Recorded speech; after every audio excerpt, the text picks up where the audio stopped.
Hey guys, welcome back. Tisha here, back with another 1,000 Pound Sisters review. Go ahead and do me a favor and hit the like button as we jump into it. This episode, I don't know what it is, but in every episode, either Tammy or Amy is gonna tick me off. This time it was Amy. We'll get into it.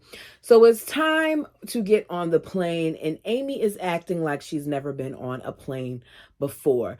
She's making jumping noises and she's doing little jolts and she's holding on to Tammy.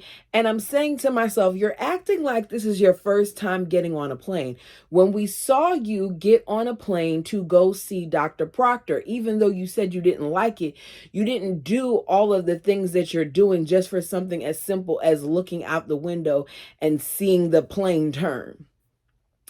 This is a lot of firsts for Tammy. It's her first time getting on a plane and not having to use an extender to buckle up. Her first time taking a 8-hour flight. Her first time on an escalator. And as she's saying these things, I'm reminded that there is so much life Tammy has yet to live, because you're amazed at something as simple as the escalator. Things some of us get on all the time when we go to the mall or certain places. So to hear her being, impressed by that and then saying she'll never get on one again, it just shows how things are, which I think after climbing certain stairs in this episode, she may feel differently. Anyways, so as I said, it was an 8-hour flight, but they made it. Tammy's excited to try new things, and one of the new things that she's going to try is she's going to get into this black cab. All of the siblings are excited that they can fit in one vehicle because of the weight that they lost. And the driver, as he's driving, asks them about what brings them to London. He laughs because he finds out that they say that they're there because they may possibly be related to the Queen. He's like, you know what? I hear that all the time, but with them, it's different because they actually sound like they believe they believe it. I was like, oh wow. So they talk about the differences in certain things, like how in America it's called trash and there it's called rubbish. The sidewalk there is called the pavement and things of that nature. We then get to see the sights. We get to see Windsor Castle and we see other little locations. And Amanda is looking out for Tammy every step of the way. They are not getting along. This is the most that they've interacted with one another for 6 months. And here she is constantly checking in on her sister. She's a good sister. So Tammy is in pain just from walking from the vehicle to the beginning of where Windsor is, to the point where she has to sit down.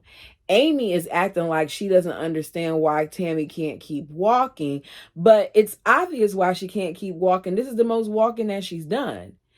She acts really, really loudly as they're approaching if she can take a picture with the guards. They tell her they can take a picture right where she's at. Amanda's like, Amy needs to chill out. She's in a foreign country, because she's yelling it. Like they're all the way over there and she's yelling, can I take a picture? Can I take a picture? So they want her to stop yelling. Chris says it was a 300-yard walk from where they were to the castle to take the picture, and Tammy couldn't do it. That just shows that even though her mobility is better, that her endurance is not.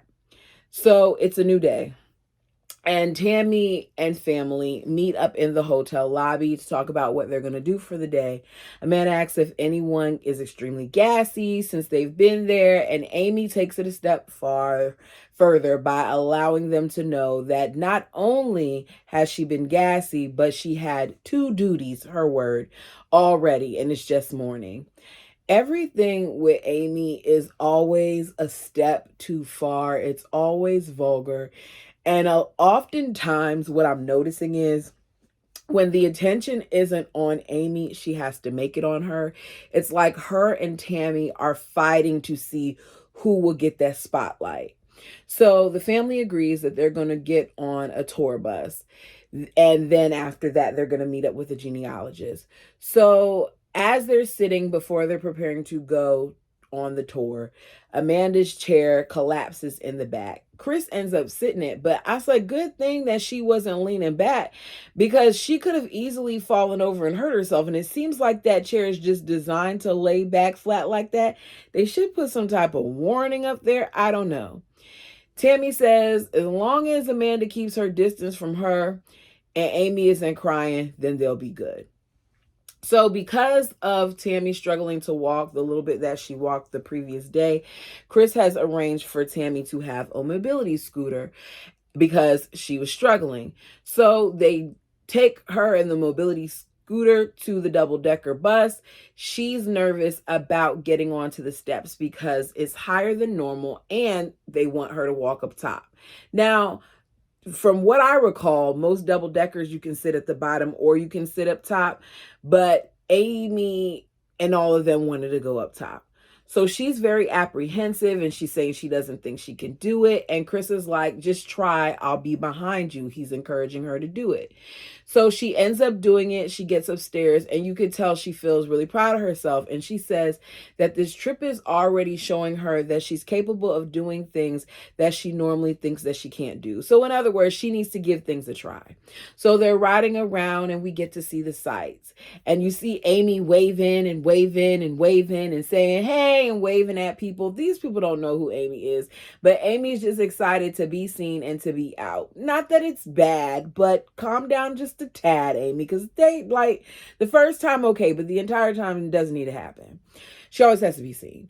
So it begins to rain. They are cold. They are wet, but they arrive to drive past Big Ben, the House of Parliament, and they get to see Buckingham Palace. They talk to the police and they're heavily armed, and they talk about the importance the police do of being razor sharp. You see Tammy standing out there and she's just amazed at the pigeons that she's calling chickens. Amy lets her know those are pigeons, those aren't chickens. And Tammy says she's not accustomed to seeing one so close. I guess Kentucky doesn't have pigeons. I mean, in New York, pigeons were very much so a thing, to the point where they come up to you like they were right and you were wrong. They're next level out there. So I had seen pigeons a lot growing up. I've seen them around here as well. So I don't know. Maybe it's just not out that area. So Amy is talking about how she misses her boys. But London is cool with the sights and the sounds, but the smell isn't that great. I don't see how Amy could talk about the smell of anything, given how many times that she passes gas. She even passed gas on the plane. So, Amy, you're in no position to talk about the way things smell. And if we're being honest, your house looks like it smells because of how dirty it always is. I didn't really like that she said that. And I'm not saying it may, I don't know, but I just didn't feel like that part of it needed to be added. So the family goes out to eat what they think is a traditional dish. If you are from the UK or if you're from London, because I do know that I have a few people from overseas, let me know. Is it the Scottish meat pie with mashed potatoes and parsley? Is that a traditional dish? None of them seem to have enjoyed it. They talk about how bland the food is. If you go to a lot of places, let me not even say that because I can't say that. Certain places, the food is just different. And if you're not accustomed to the taste of things, then you'll think that. I know, like for me, ackee and saltfish. Love ackee and saltfish, right? It's a traditional dish for my family. With that being said, ackee in a can that you buy out the store here versus ackee fresh is completely different. To the point where the first time I gave my son fresh ackee, he hated it because he never had fresh ackee. He was only accustomed to the can. So with that being said, I can see how you may feel like something is bland or something like that if you're not accustomed to it. But Amy can't talk about nobody's food with the concoctions that she makes.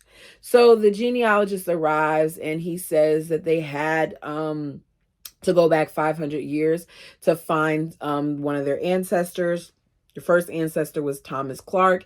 He was born in the 1520s. He was a knight. They haven't found a connection to them in the royal family, but because he was a knight, then he had to have been connected to nobility in some way.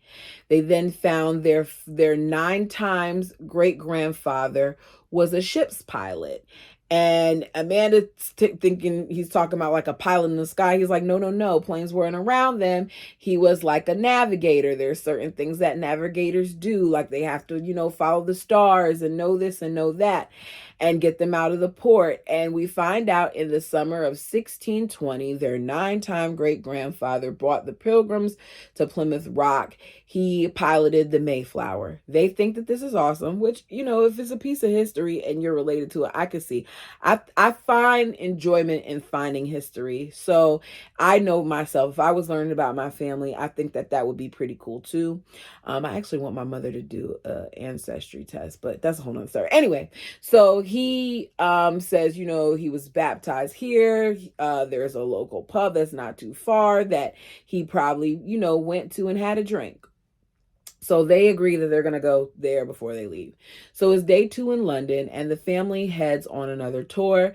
It's a underground tour. They eat and Tammy is riding her scooter and she's bumping into the wall and benches and she immediately gets frustrated with herself when she does it. Amanda comes in and is like, you're okay. And she helps guide her to back up into the wall. Tammy gets flustered so easily. It's really something that she needs to work on. It's like they don't have normal coping skills. And it's not all of them. It's just something with Tammy and Amy where basic things get blown up into something else because they can't handle if things don't go their way. And it's a turnoff. It really is. So Tammy sits down with the family and they all have dessert. They enjoy some spotted dick. And it's a traditional dessert. He said a sponge with a custard, nuts, raisins. The family makes jokes as they're eating it about the girth and the size. And Tammy's like, she can tell Brittany's uncomfortable. And I just feel like sometimes you got to turn it off. Have those talks at home. I'm not going to sit here and act like there's not some times where I may say something that's inappropriate when I'm with friends, or I may chuckle because my mind went to the gutter for something. But you turn that mess off when you're outside in public, especially when you're somewhere unfamiliar. So the gentleman tells them that he doesn't really eat nuts and they laugh at that. And he just looks like he's very uncomfortable because he's not accustomed to their sense of humor. Amy lets it be known that this was the best thing that she's had to eat since being in London. They then talk about the supernatural.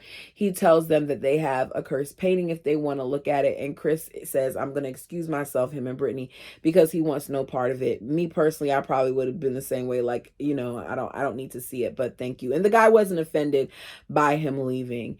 So as he walks in, the gentleman with the painting, Tammy's like, something about it. Ooh, it's something bad about it. I wish that it was nothing wrong with that painting. Because it's like, come on, girl. According to her, there's just certain feelings that her and her sister Amy have. I don't understand why we're just now hearing about this season and why we haven't heard it before, but this is their story and they're sticking to it. So we hear how the person who brought the painting brought it back shortly after because they saw shadows that were chasing them around their house. So then you got Amy saying that I'm hearing the name Sarah Elizabeth. I think she was stabbed in the kidneys. And Tammy's like, yeah. I was just going to say that she was murdered. And the guy's like, we don't know the history of this girl. We don't even know who this girl is. We just know that they say the painting is cursed. And Amanda is me, because Amanda is laughing. And Amanda's telling us that they are just making up stuff as they go, which I agree with Amanda. I feel like they are. And Amanda's like, you know what? I'm just going to sit there and enjoy my spotted dick while they sit there and do their thing. So she says, after they're done, can I have some of this spotted dick to go? Can I bring some of that dick back to my hotel? And I'm just like, oh my God. And he's like, I've never had anybody ask me to pack that up before. He tells us that he, it made him a little, like he blushed a little bit. And you can see it. Like you can see he's not accustomed to that. So it's day 3. They go to high tea. Everyone is having tea. But Amy, as usual, has to switch things up and she asks for a Coke. Not only does she ask for a Coke, she pours the Coke in the tea glass. And then she proceeds to pour honey into the Coke. We find out that it's been 6 months since Amanda and Tammy's argument, yet they're sitting next to each other and they're sharing food and they're getting along. And Chris says he doesn't know if it's because they're foodies or if it's because they moved past it or whatever, but he's not going to bring attention to it because he doesn't want to cause any problems. Amy is asked if she's talked to the boys today. I mean, immediately. It's the 3rd day. I'm not saying that she doesn't miss her kids. I would never sit there and say like moms don't miss their kids, or not moms, parents don't miss their children at times when they're gone for them, especially when they're little. But it's day 3 and you're acting like you've never ever been away from your kids when we know that there have been times where Michael's mom has had them for several days at a time. You've been away from your kids longer than a couple days before, Amy. Like you can't trick me with that, but whatever. So y'all tell me what you think. But Amy is acting like, she's never been without these kids this long. It's day 3. She says, she's never been away from them this long. This is the first time she's ever been away from this long, and she just misses them, and she's crying. And Amanda's like, I miss my grown kids too, and I miss my man. Tammy's like, I get where she's coming from, but this might not be good. This might be bad because once she starts crying and then she gets pissed off, it's hard to calm her down because they don't know how to cope. They don't know basic things. They always blow up, get mad, walk away, and then brush it under the rug. So they walk the path that they believe their great grandfather 9 times used to walk. They go to this place called the Mayflower Pub. The bar is downstairs. The restaurant is upstairs. These stairs are steep and they're older and they go like this and then they curve like this. Chris and Amanda are behind. Amy, Brittany, and Misty go ahead. They're going up the stairs. You hear Chris cheering her on, telling her she got this. You have Amanda down there telling her she got this, encouraging her. And then once she gets close to the top, you have Misty saying, good job, sis, only 2 more stairs, right? So for the most part, she's being encouraged. So Tammy is crying because the steps hurt her. She's in pain. Amanda tells her as they sit down, like, don't worry about it, sis. We'll sit here as long as you need to, because she's going to have to go back down those steps eventually as well. They are calming her down by encouraging her in a positive way. As I'm listening, I said, Amanda looks out for her sister despite the situation, right? I guess it's too much attention being put on Tammy. Y'all tell me what you think. Because Amy is mad and she starts talking and her voice is carrying about how they should have never had us up here. They should have had us downstairs. I don't know if she's talking about the staff or production, but either way, she's upset. Y'all the one who wanted to trace your ancestor steps and you decided to come to the Mayflower, right? You are blaming this on this establishment that's been there all this time. Misty tells her to let it go because basically there's no need to work up Tammy any more than Tammy's already worked up. Now, Tammy isn't fussing. Tammy is just crying. She talks about how she cut her hand, but it's not the normal, like Tammy isn't going crazy, right? So Amy says, I won't say ish for the rest of the day. I just won't say ish for the rest of the day. And they're trying to get her to calm down. They're like, no, no, Amy, like, calm down. Shh. And she doesn't like that. So she tells us that she gets that back then they didn't have certain accessibility for people, but this whole situation just pissed her off because she saw Tammy crying and she saw Tammy in pain. Tammy scratched her hand and put a little bit of weight on her knees. She was out of breath for a little while. Her face turned red momentarily, but she was calming down at this time. Why are you still going off? I am sorry, but that isn't on anyone else but them. You were warned before you even got there by the travel agent that there's cobblestone and there's a lot of stairs and there's a lot of walking and all these things with the knowledge that your sister has mobility issues. You should have looked into every single place that you were going to in preparation to know how you were going to approach it.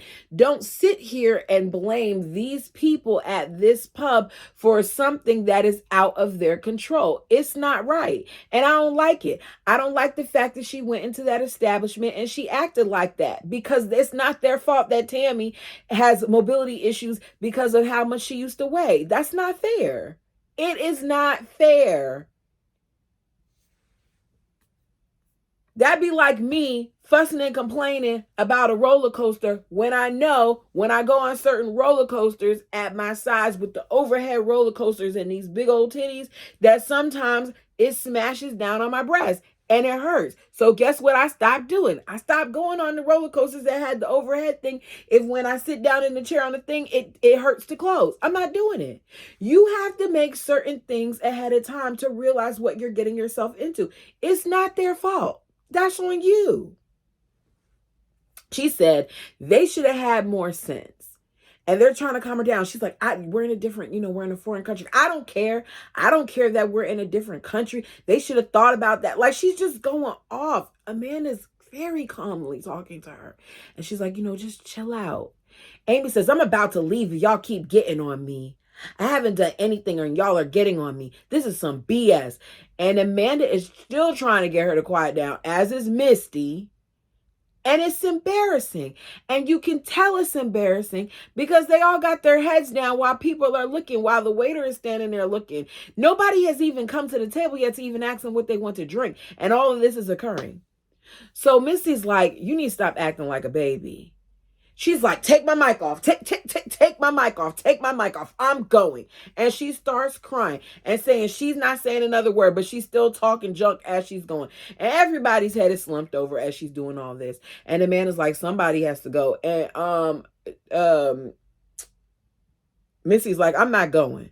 So Chris says, I'll go. And because the man is like, she doesn't need to be in the streets by herself.